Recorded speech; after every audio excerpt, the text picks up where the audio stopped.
So can you give an idea of, what kind of pay range graduates, fresh master's graduates can expect from, similar roles that you were in?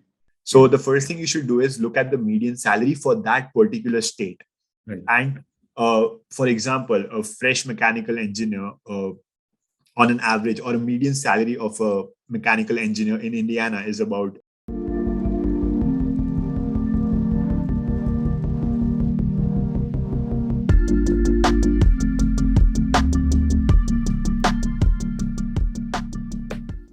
Welcome, everybody. I am Ruben, and you are listening to After the Master, a weekly podcast in which I talk to people primarily from the international student community who have recently earned a master's degree from globally leading programs and are now on the path to achieving their professional goals. My guests delve into their experiences and highlight their mistakes, learnings, and realizations, which I am sure will help you move closer to your career goals. I post a new episode every week, so please subscribe to receive updates. If you would like to listen to this episode, please see the description for a link to your favorite app and stick around till the end to gain as much as possible. I would love to hear from you, so please connect with me through the link in the description. In this episode, Rohan talks about focusing on research during his education and its impacts on his experiences.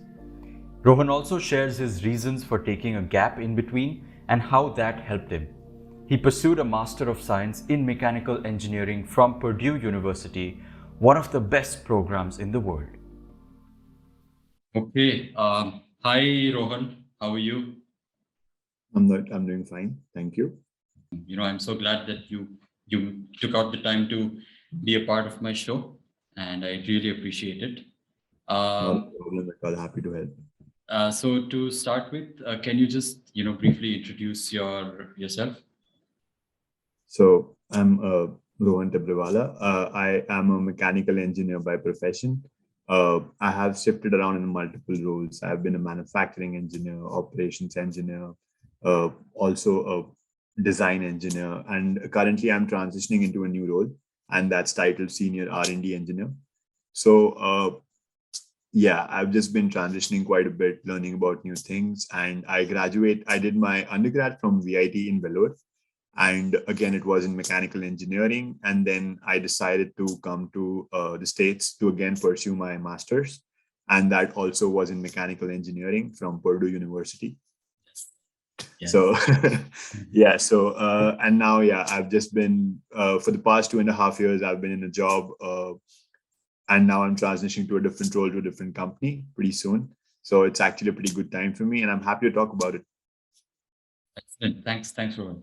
To kind of touch upon your life before you came to the US.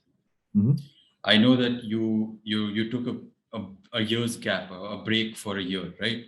Yeah. Between VIT and Purdue.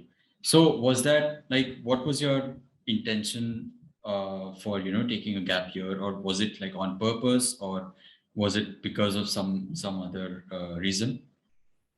So there are a couple of reasons for that. So before that, I would like to talk about my time a little bit in VIT. Like Yeah.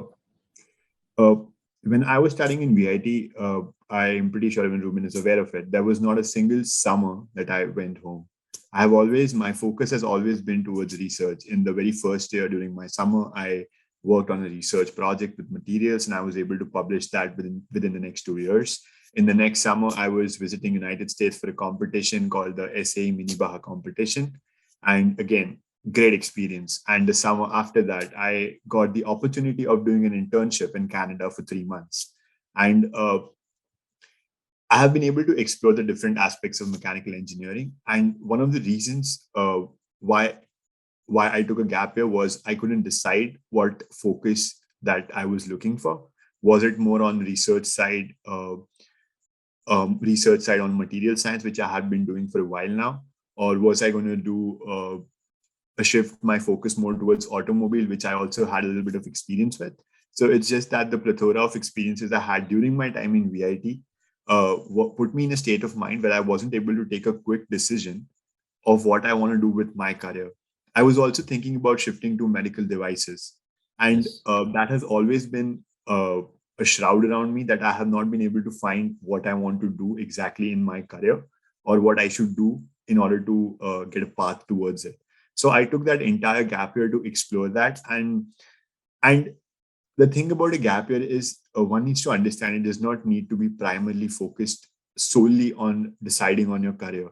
You can also discover new things. Like me, for example, I started doing a few hobbies. Like I increased my hobbies. Like I started cycling in the morning for 70 kilometers. I was learning French. I gave my exam for level A1, A2. I also started doing drumming lessons. It's just about trying to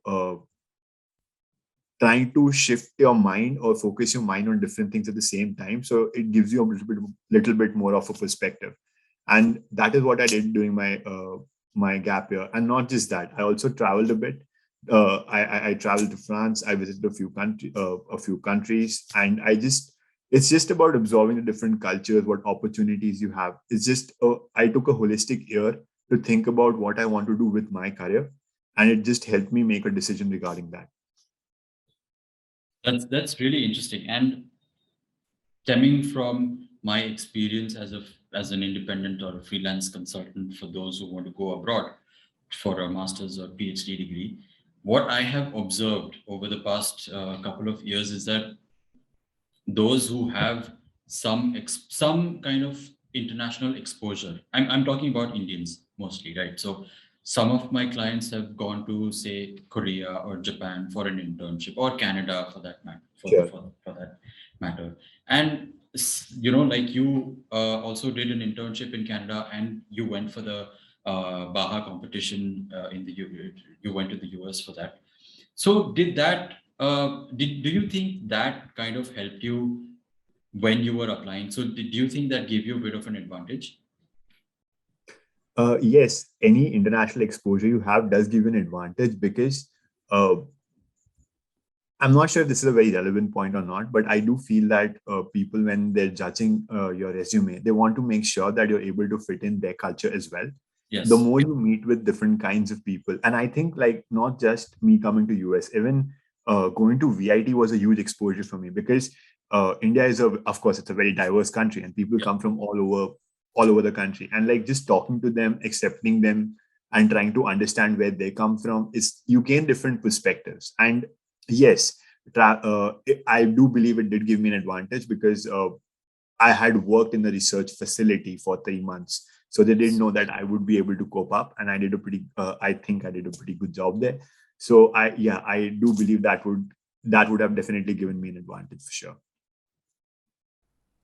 Just a quick word, if you are planning to apply to graduate programs abroad, I offer several services and I am working on a bunch of resources to help you breeze through the applications process. You'll find all of these on my website rbnedu.com, and links have been provided in the description. All right, back to the episode. So what was your, like your primary reason for wanting to go to the US? I mean, did you have those intentions, from the start, like before you began college, or did it develop over time through your, experiences? So there are a couple of reasons for that. Like the first one is the way we educate ourselves here is very different from how you educate yourself in the United States. And I have seen people who have a lot of difficulty coping up with the education here, because sometimes they feel that they might have sidestepped or ignored certain aspects of what they studied during their undergrad. Okay. So Or can there are a you lot of people who face difficulty about that. can you give an example of that, if Yeah. possible? For example, yeah, this might be like not a very good one, but uh, That's okay. in India, we have a fixed syllabus. We Yes. know where the material is coming from. We know what they go. We kind of have an idea of what's going to come in the exams, so we prepare accordingly. Here, they literally want to make you think. there will be times where you will not be able to solve a problem because it will be a completely out of the box question. So here, what matters is not just your reply to the question, but it also matters of how you approach it. For example, there was an exam I had an exam for a very particular subject. It was a class on fiberglass. So they were just teaching us how to approach or how does the internal cell collapse in that. So the teacher expected in the exam a very particular set of answers, which I did not give. What I did was I went one step ahead and applied a concept that was in my head, and the teacher did not understand what it was. So I did go and explain it to him, and he found that, and he realized that it was a very good approach, and he really appreciated it. And he gradually he gave me an S grade on that particular exam. So It was it's in India, no. I'm talking about in the States. at Purdue. Okay. Yeah, at Purdue. So he really appreciated what my approach was. And even in his mind, he realized that the approach was actually correct and applicable in some of the instances, because the question can be very open-ended, and you have to understand what exactly you can do with that particular problem. So here they value how you solve a problem. Right. It's not about the answer, it's about your approach. Yeah. So that is a very sharp transition that you feel coming from India to here. And it takes time for people to cope. Okay. It's not insurmountable. It's definitely doable. It's just a different way of educating yourself. So that is one of the primary things that I felt when I came here. Okay. I do understand I diverted from the question a little bit. Yeah, that's okay. But yeah, it's just now he did ask me like what were my reasons for coming to the US, or why I even thought about it. So again, when I came to the States and for the SAE Baha competition, I realized like everything and every aspect or every bit and corners was student approached. Even in our competition, is student approach, but they had much more funding. They had a lot more money to invest in. They had exposure to a lot more companies, and companies were willing to give money to the students so that they can research new stuff and they can put it into practice. That was one thing that I have not observed in India at all. Companies are not that willing to part with their money. And it was just a different feeling that I felt when I went there. That was the first reason. And the second reason is I had tasted a lifestyle when I was living in Canada. It was a 3-month-long internship. I was living in dorms. I was making my own decisions. I had to do everything from scratch, like making food, washing your own clothes. Like basically, I felt I discovered a sense of individuality by living in Canada for a short period of 3 months. And that taste never left my mind. So that was one of the factors that really inspired me to come to the States and approach or go forward with this, with the master's. So I suppose, you had a pretty good idea of what to expect when you get to the US, a lot of people have that, they face a culture shock, but I suppose because of the competition and your internship, you were pretty familiar with that, and you may not have had a culture shock. So, but is there something that you realized living there for a few months or a couple of years? So there are very subtle things that you start to learn when you first come to the US. Like people will open the doors for you, and right. Every time you meet them, they'll ask like, "How are you?" In India, we don't really do that. We don't really talk that much. So that was kind of a thing that I got used to. And what I realized is people here really like when you talk about yourself to them. And if you even talk about your passions, they really appreciate it. Now, we always think that networking is a part where you talk about what you work in, what you're going to be doing in your career. But that's not the only aspect. You have to encompass all your passions and what you feel at that time. What you are thinking, what you feel about yourself is something that you share with others, and they will appreciate that. They will ask you questions based on that. And that is how you start to network. So it's just the way how to network with other people. That was a little bit of a shock to me, but it is something that will help you. Of course, every country has its own goods and bads. It just depends on the person on picking on to make sure that you pick up the good parts. That makes sense. Yeah, makes sense. So coming back to your masters, were there a couple of things that you wanted to focus on, from the perspective of approaching internships or finding a job or something Yeah. of that sort?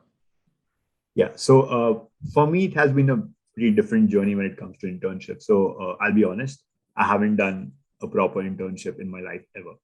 Okay. So when I first joined Purdue, I had a very straightforward mindset. I wanted to join a research group.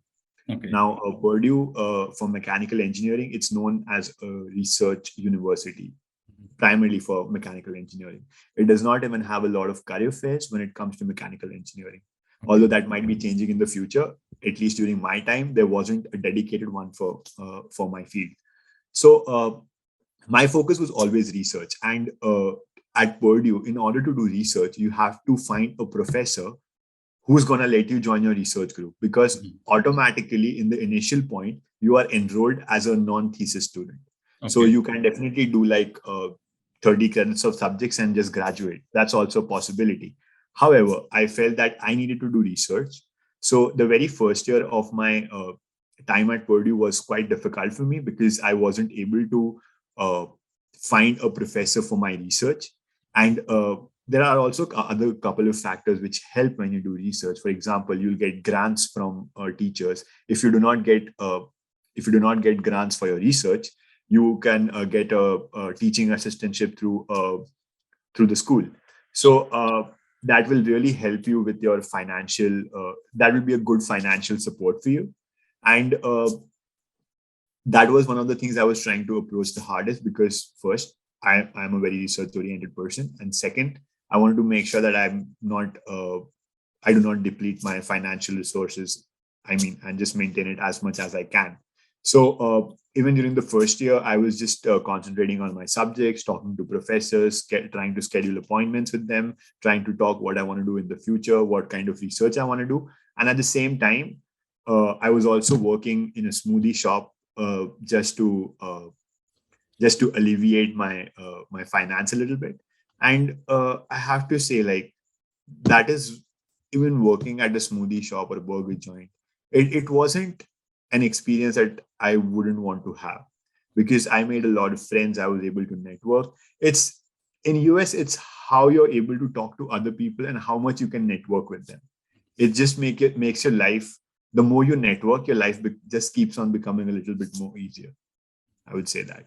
So during my first year, I was focusing on that. And during the summer, at the end of my first year, I was able to find a professor who was willing to take me under her wing to do research. And since then, I started my research. And again, I took 3 years to do my master's because I needed to get enough material for my research done. So I needed 2 years of solid research before I could publish anything.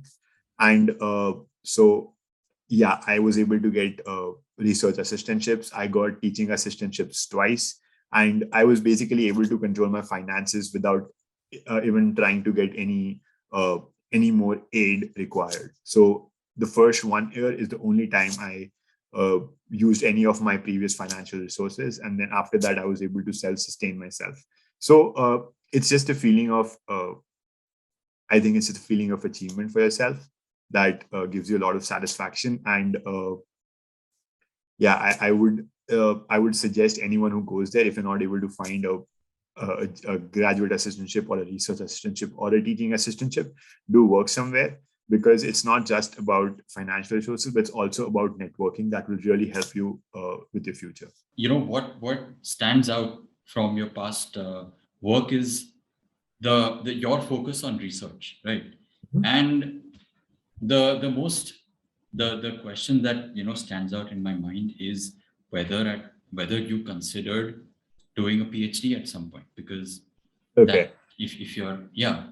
So in regards to that, my professor whom I was working under, she did offer me to continue, like if I wanted to do a PhD. But then what I realized was that was a very niche field. So I was working on uh, high energetic materials at the time, and that is something that comes under the defense rules. So getting a job in that field would be quite difficult. Mhm. And also, like, I felt that my interest in that research was kind of dwindling, and I wanted to shift myself to healthcare devices. Mhm. Now, the problem with and also like even for my job, I always wanted to shift to a healthcare device industry. But the problem with that is they the healthcare devices initially do prefer uh, biomedical engineers, and because of the short duration that you get to find a job after you graduate, it's not that easy to find a first job. So the very first step into settling into US is to find a job that will give you two things. One is it should help your career grow, and second thing is it should sort out your visa issue, because that is one of the major concerns that anyone who has studied in US or is coming to study in the US or wants to stay in the US is worried about. For example, my company was able to sponsor my H-1B visa, and luckily, it got picked the very first time. So, of course, I'm very thankful to my company. And now that I have, so the next part when you join a company is after you give a certain amount of years, you have to evaluate yourself. Do you think you're growing? If you're not growing, how are you going to progress? Like, would you need to switch jobs? Do you want to educate yourself a bit more? So there are a lot of aspects you need to think about when you're going for that. So for me, I decided that I want to move to a different industry, and I just kept on applying. And I would say that me switching this role has taken me about 1 year of job finding. So, but there is a huge difference when I'm finding a job when I'm not in college and when I already have a stable position. So when you do have a stable position, you have that mindset that you have a sense of security in your mind that you still have a job even if you're not able to find one. So that really affects on how you apply to other companies and how you speak about it. So yeah, these are some of the things that one should always worry about. And yes, I do say worry because fear is the aspect of having fear is like is considered to be taboo, like it's going to affect your mindset, but I don't believe that. Even in the early part of your job, you should have a little bit fear, because that fear you can harness in different ways. You can either motivate yourself to do better, learn better, and perform better. So it's about having a fear and how you channel it to suit yourself. And I think that is very important and something that people should not forget. When you have a sense of comfort at where you are, that is when you should realize that you have stagnated in life. Discomfort is what will make you progress. Yes, yes, and yeah, I think yeah, I've heard things on the similar lines Mhm. from various other sources. So Yeah. kind of thinking about your, if you could remind me about your timeline. So yeah, the first year you were like look taking courses and trying to get in touch with professors and Mhm. for a research position, and then after the first year during the summer you got a position and you worked as a research assistant for the next 2 years. Yes. But Okay. again, I would just like to mention the first 3 months is always kind of your trial period, because the professor can always say that you're not working out or you're not doing enough work for her. So, again, that fear is very important for you to have. And even during this time, I did not have any funding and I was working just, I don't know if this is relevant or not, but in summer, when you do not have any courses, you're actually allowed to work 40 hours. So you can earn a lot of money and kind of save up. So Mhm. just a point everyone should remember. Yeah. Uh, so I was Monday to Friday, I was in my research lab, and Saturday, Sunday, I was working. So that summer was, I would say, not a very fun experience for me, but it kind of paved my way of what I wanted to do. So for the next 1 year, I was still taking a few courses, but I was still doing research at the same time. And I was also doing a teaching assistantship. So the workload just keeps on piling on. Yeah. And initially it was a little bit of an adjustment period, but you get used to it. Yeah. It's not something that's not surmountable. uh, so yeah, for that particular semester I was on a teaching assistantship. Then my professor for the next semester decided to switch me to research assistantship, and then it just kept on swapping from there out. Okay. So yeah, I just did my research for the next 1.5 years, and then my last semester, for a period of 6 months, I was just writing my thesis. Yeah. And at what point did you realize that the work that you were doing in the lab wasn't really working out in terms of your long term goals? And So I suppose after that you probably started looking, for jobs basically, right? I did start looking for jobs like, let's say, early in January. And Okay. I did start applying on a regular basis. And then in September, I finally got my offer letter. And I Okay. graduated at the end of summer. Oh, So okay, it okay, only took okay. about 30 days. Yeah. The first thing that you want immediately after you graduate is security. Now, if you Yeah, don't have a sense of security, it's even going to affect how you deal with your research. So yeah. there's always a thought in the back of your mind that after my research, what am I going to do? Am I supposed to go for a PhD? Am I supposed to go for a job? I'm not getting jobs right now. Should I think that PhD is a better option for me to do? So Hmm. it's finding a job is something that should be first and foremost in every person's mind. And there is one mistake that I made that everyone should really think about it. Uh, I did not think about finding internships or even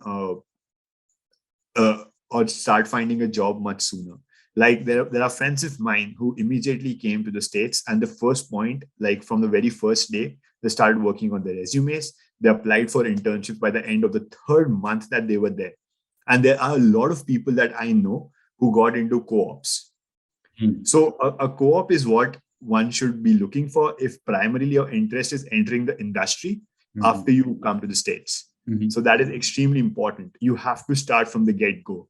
It doesn't even matter from the get-go. Start even before you come here. Yeah. Make a resume, get started on it, and be very focused on what you desire. That is one of the mistakes that I made, that I should have gone for co-ops as well. And it shouldn't have been just research that was on top of my mind, because I do feel that I just felt that I'm going to do research throughout my life, and I ignored industry for a while. And that did cause hindrances to me During your during my degree. research. Yeah. So I would really suggest anyone who's coming to the States to find a job and have a peaceful life to please start looking for co-ops immediately after you come here. Wonderful. Now, I mean, talking about the positives, do you think there is something, some part of the course or the work that you were doing or your approach that really helped you, or you felt that you were doing better than the others? Hmm. So there are quite a lot of people who decided to go the non-thesis route. Mm-hmm. And personally, in my opinion, a master's, again, it's my personal opinion. It might not be true for everyone, but a master's without thesis feels a little bit empty to me, especially for mechanical engineering. I'm not talking about other fields at all, primarily in mechanical engineering. And I felt that even doing a thesis puts a lot of pressure on you, and how you come out of it kind of defines you. You Yeah. learn to deal with pressure, and I'm pretty sure everyone in India knows how to deal with pressure. But this feels absolutely different, and this will make you learn about more things about yourself rather than the research itself. And Mm. for me, I always thought, like after a point, I always thought that me doing research is me kind of collecting skills. Mm. When you're doing on a research, you might work on a particular software, on a particular project, on a particular topic, and gaining knowledge about anything is basically adding on to your skill set. Mm. So I think that is what helped me the most. And I did feel that collecting that particular set of skill sets is what might have pushed me a little bit ahead of other people. You mentioned earlier that especially for mechanical engineering, there weren't as many career fairs coming to Purdue, right? So how did you tackle the task of finding companies that you wanted to, or roles that you were interested in? Uh, it's an inherent skill that some everyone needs to develop. It's called Google. So, okay, jokes aside, there were generic career fairs that do have all the companies that visit you. So you just have to go to the stall, you talk to the people or the recruiter there, you network with them, you see if there are any available positions, and you have to basically leave an impression on their mind so that they remember you after they go back. Hmm. So that is one of the important things. I personally did get just one call back from a recruiter, but again, the recruiter didn't realize that I was an international student, so I was never able to pursue it. However, again, as you network, you talk to other people in the industry, you talk to your alumni networks, you talk to people who you know who have been in the US and are working in a job. They might be able to give you a referral. So thinking you should one should always think of a referral as a good thing, because the only thing that a referral does, it will help you get your foot in. Yeah. Now it will just get you an interview. Now how you perform in that interview is what will matter the most. It's a referral is United States works on referral. Yes. So Yes. a referral is the most important part that one needs to get. Yeah. And leaving impressions even on the recruiters is kind of a referral. So that will always help you in the future. So just navigating through that, talking to people, networking is what it's going to help you. And I suppose that is what you mostly focused on. That is what happened to me. So I knew a friend of mine who was quitting a job position, Okay. and I had already talked to the company a year back when they were hiring for people, and they said that I told them that I wouldn't be able to join at that particular point because I was going through my research. Now, luckily, when I graduated, that same company was looking for another person to join, and I immediately contacted the person. I immediately contacted the CFO because I had interacted with him before, Okay. and within 1 week, I had the position. During that, I sent a message to him at 12 p.m. on a Monday. He replied to me on 1 p.m. Let's talk on Wednesday.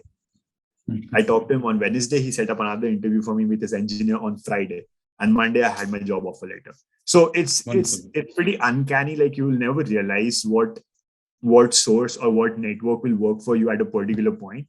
It's Yeah. just you have to make sure that you approach them. Yeah. So I think what matters is you have to you have to put in the effort to try and make yourself known to as many people as possible, which is Exactly. what a lot of these events and the work that you do or the career fairs are for. Nobody will hand you a job, on a platter, but Exactly. it is up to you to kind of pick the right opportunities and And yeah. by networking, I just don't only mean the recruiters, even the group of friends you surround yourself with, the Yeah.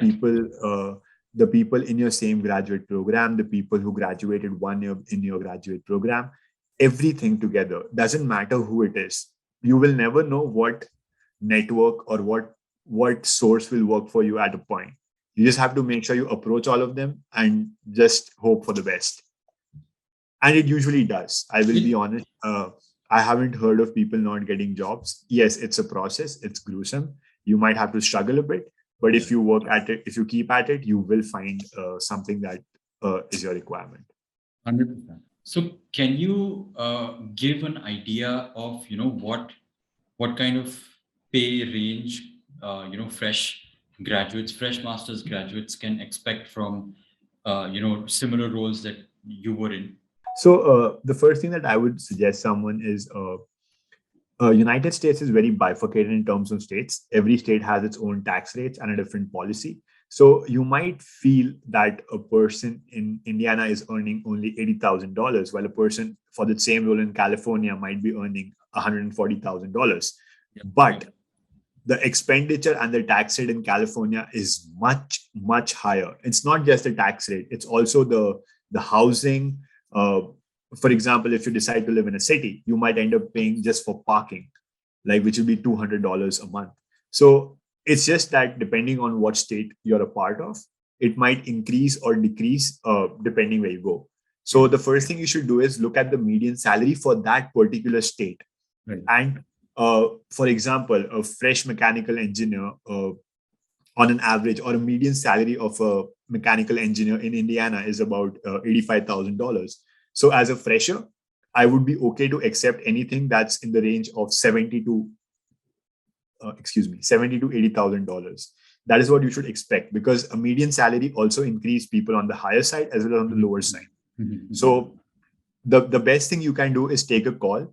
And there are a lot of things you can do. Like the LinkedIn Premium has some apps where you can see the average salary bracket for that particular role. There are a lot of other sites like Glassdoor, Indeed. Yeah. All these really help you give an idea of what the pay range for that particular role is. And you should always try to negotiate on the higher end of the spectrum, because in most cases you will never get the higher end of the spectrum, but at least you might end up falling in the range that you actually had envisioned in your mind.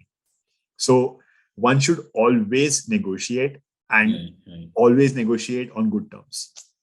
One of my one of the other people I interviewed, I had on the podcast, she said that maybe the company may not be willing to increase your pay, but there are certain other things that you can try and wiggle in. For example, paying for your cell phone bill or your Wi-Fi or those kind of things. But Is that possible? Have you heard of definitely a that? possibility, but it also depends on what kind of role you are in.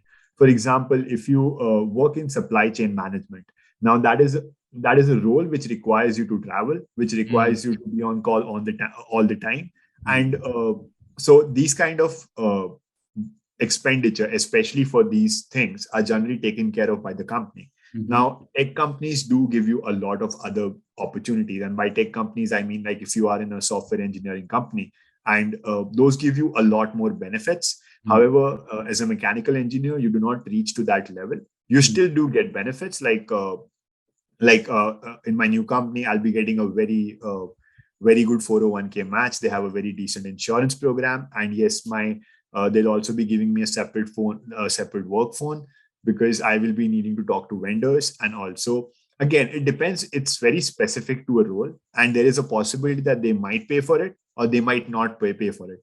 And I do not think most of these benefits are negotiable, because every company has a set policy, and you just need to be aware of what policy they have, and then deal with that in that particular regards. In tech companies, a lot of people are working from home. So basically, what the companies want you to do is they want you to set up your own workspace. They will pay for your, for example, everyone here works with at least 2 screens. So they will pay for the extra screens. They'll pay for the keyboard. They'll even pay for your office chair and your table. They will also support your Wi-Fi bill. They'll also support your phone bill. So depending upon the situation that you end up in, companies do tend to do that. But usually, in my knowledge, I do not think it's a negotiable thing. It's usually depends on the company policy and how they deal with it. Yeah, makes sense. Yeah. So moving on to the the third part, the final part of this episode. You did touch upon one thing that you wish, a mistake that you had made, which was not approaching, or rather being too focused on research and not thinking about finding a co-op or an internship. But apart from that, is there one piece of advice that you think would have helped you a lot? So I feel that one should always think about how they want to progress in their career. If not, you should at least start forming a mindset of how you want to progress in your career, because depending on that, you can do some certifications, you can gain some more knowledge, you can enroll yourself in some different kind of education even after you have graduated. So that will always help you in a career. Gaining a certification is never going to be something that deters you from progressing in your career, but it might help you. It might end up helping you in a way that you might not have imagined. So my advice would be always keep on learning. Always try to do different kinds of certifications, like for a mechanical engineer, getting a Green Six Sigma green belt, slowly progressing to black belt, doing a PMP certification if you're into project management. Like developing these skills and working towards it's always going to help you in your career. So start thinking about it from the get-go. These courses do not tend to be very heavy. Like, it won't require a lot of your time if you just have a small segment of your day, or if you have like 1 hour every day where you can work on this. It will just eventually help you build in your career. So always keep on learning and do not procrastinate. I do feel that in my initial career, or the first 1.5 years, I did procrastinate a bit. I was like, okay, I have done all the education I need and now I'm just going to work. Yeah, it doesn't work that way. You always have to learn. Even while working at your job, you are going to learn a lot of different things. But one should always realize that's never enough. And that's what I would suggest, that always think about the future and always keep on investing in yourself. Excellent. So So I was going to ask next, is there some advice that you want to give? So I think you covered that, right? More or less. And Yeah. so I like to end, each episode with this particular question, which is kind of philosophical and open-ended, which is, when would you consider yourself to be successful? For me personally, for me, success is happiness. If you are happy in your current role, if you know what you want to do in the future, and you're happy about all the decisions that you're making, it's basically like one of the movies. I'm pretty sure everyone might have seen, The Pursuit of Happiness, because that is what everyone is looking for. So if at a point in my life I'm happy with all the aspects that surround me, I think that would be success for me. For me, success is not just about career. It's also it's about your personal life. It's about your professional life. It's about everything that you do to basically get a sense of achievement in your life. It's all about happiness. And I would say success is happiness. Happiness is success. Happiness is success. Okay, so Rohan, if people would like to get in touch with you, what would be the best way to do so? So you can always contact me through email if you want to have any. I'm pretty active on my email and I will reply pretty quickly. Okay. So I can always give my personal email ID to Ruben, and if anyone wants to approach him, please feel free to get my email ID from him, and you can always contact me through him. Wonderful, excellent. All right, Rohan, thank you so much once again. I think this was a pretty informative session because I have not spoken to any sort of. I just spoke with somebody who shifted from mechanical to computer science, but I've not spoken to anyone who's continued from a mechanical engineering bachelor's degree to a master's degree in the same field. So, and it is definitely quite a popular degree, quite a popular field of study, even though computer science kind of. I wouldn't say not anymore. Not anymore, I would say. Maybe, but there are still a lot of people, for example, as you mentioned earlier, the automobile industry is probably on the cusp of a revolution with the shift to electric vehicles. So I'm sure that, and there is definitely a software component or a programming component across fields, whether that is civil engineering or whatever. No, absolutely. Even for my research, I had to do a lot of coding myself. Yes. I had to code in C++. I was working on a absolutely different FEA software, which was developed by national labs. So like I was working on a command line interface. So of course you do have to do a certain amount of coding. And even as a mechanical engineer, like coding is so inherent with every field right now, you can't really get rid of it. I'm trying to get rid of it. Anyway, yeah. Good luck with that. No, I mean, anyway, forget about that. All right. Yeah. Anyway, so thank you once again and good luck for your next role. I hope you enjoyed this episode and found it helpful. If you did, please share this within your network and please subscribe to stay tuned. Thank you.